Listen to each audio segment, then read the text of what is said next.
खबर शामिल करते हैं जंग से। रिपोर्ट राना शहबाज अजीज। जंग डिस्ट्रिक्ट बार एसोसिएशन के इंतखाबात के सख्त मुकाबले के बाद नौ मुंतखब सदर मुनीर अहमद खान सदहाना, नायब सदर महर अमानुल्लाह सपड़ा और जनरल सेक्रेटरी आमर शहजादा पतवाना सियाल कामयाब करार पाए। सदर बार साबका बेहतरीन कारकर्दगी की वजह से दोबारा सदारत के अहदे पर पुरअमन तौर पर मुंतखब हुए। साबका सदर, नायब सदर, जनरल सेक्रेटरी, ज्वाइंट सेक्रेटरी और बाकी तमाम अहदेदारों ने अपने अपने ग्रुपों की खुली हिमायत की। इलेक्शन कमीशन ने अपने फ़राइज़ अहसन तरीके से अदा करते हुए पुरअमन इंतखाबात करवाए।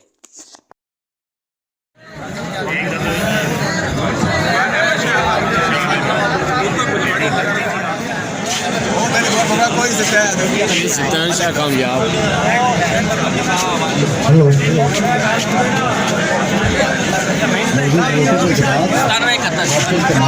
आपने बार हमारे